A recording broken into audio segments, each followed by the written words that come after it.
All right, everyone, hello. Welcome back. We're up to 195. Desert Seltas Queen, first only appearance in Monster Hunter 4 Ultimate in our 20th anniversary Monster Hunter countdown.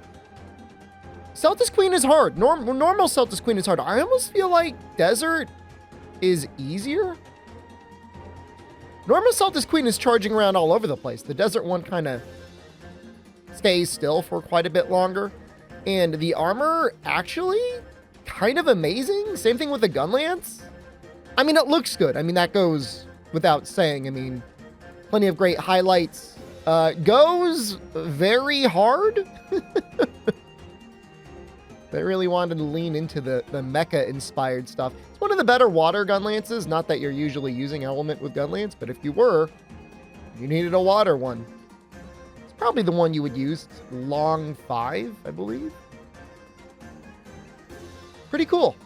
Pretty cool weapon. The armor set kind of fits pretty well with it as well. Skill-wise, you get a lot of synergy with the gun lance. You see a 280 long 5. Oof. A little purple. Something about a golden deliverer. I guess maybe that was supposed to be like the super robot name. You become the golden deliverer. But yeah, it gives you some artillery, destroyer, and load up. And stamina recovery. So, I don't know. Pretty good. I like it. Hit zone wise is a little weird because it's a water weapon and she technically takes like a little bit of water. But for the most part, her hit zones aren't that great. You really kind of want to use your true damage or ice to break the legs and then hit those. And then during a trip, you want to go in on the head. Status wise, I mean, poison is okay. Blast seems really good. Paralysis is... it is what it is. I wouldn't really use para or sleep. I'd use probably blast or ice or just true damage. You know, you got your gun lance shells, you got your charge blade stuff. It's a little bit dangerous to stand in front of her. She always has her little desert Seltas clown around defending her. And he still has his little paralysis. So while he was kind of a joke on his own, paired with the desert Seltas Queen, it's a little bit tricky. You know, just the way that the hitboxes collide and stuff like that. And in Monster Hunter, you know, you can't get past her, but the enemies can still shoot through them. So once they combine, it's, again, I don't think it's as bad as normal Seltas Queen. Normal Seltas Queen, I feel like she's just like always running at you. Desert Seltas, I mean, yeah, I mean, she's got her shots. She'll shoot her little guy. She'll shoot her own water shots. She's got her fart attack and stuff. She kind of stays still. You know, in a way, kind of almost, you know, it feels a little reminiscent of when you're fighting Gammoth. Well, this fight, of course, did come first before Gammoth. Really enjoy 4U shelling. This play style is a lot of fun. I feel like you're really flexible whenever you use long.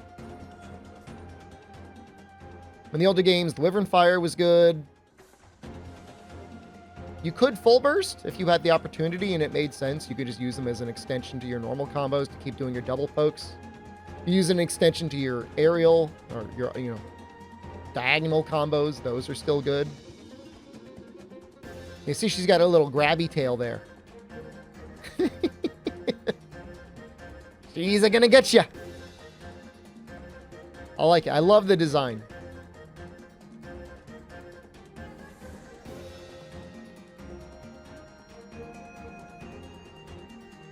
I guess it would also be a pretty good set overall for Charge Blade. I haven't used too much Charge Blade in 4U. I know it's quite a bit different. A little bit slower attacks hit, a little bit harder. It's kind of a little bit more of a deliberate playstyle. She was trying to grab me, but I think the trainer's kind of messing with her a little bit. It's taking her a long time to even grab me in. She couldn't even pull me up.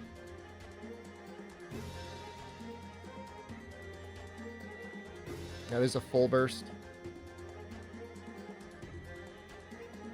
As time goes on, the farther back I go into the games, the longer I've been playing the series, the more I just want, I don't care about the ideal weapon necessarily. I just want to have element, man. Shield there was actually really good. This is with guard 0. And that basically tanked that entire hit for just a tiny bit of chip damage. I feel like it should go through. I feel like that should be like something you can't guard. Or if you do guard it, it should have to require guard 2 to not get completely blasted by it.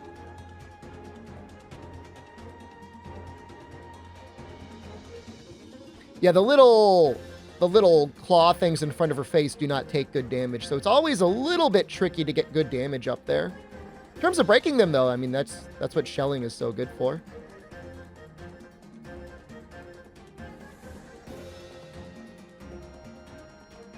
The little desert Seltas disappeared there, and I combed through the footage a number of times. I don't know where he went. It didn't look like she shot him away. It's a mystery. Gunning always felt pretty good on Seltas. And again, it's been a while since I picked up a bow gun. But at least for base Seltas, pierce gunning was always... I don't know. It felt almost like cheating. I think it's because you automatically are getting, like, access to the head hit zone. So if you're using, like, Pierce 1, you're constantly going to be getting, like, that 80% shot hit zone on the face. Now, if you use an ice weapon as well, you could also use it as, you know, ice and pierce combined should be pretty good together. Piercing ice would be really good.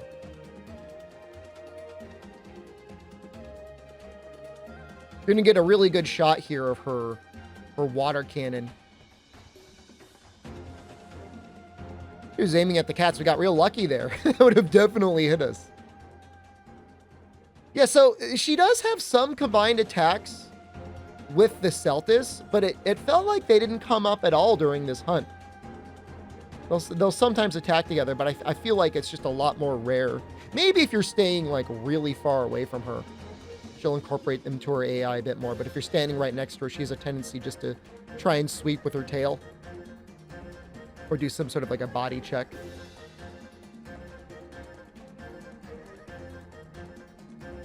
Alright, so yeah.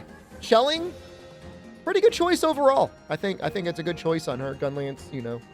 It's never going to be the top of the list, but it's still extremely steady, especially in monsters with tricky hit zones.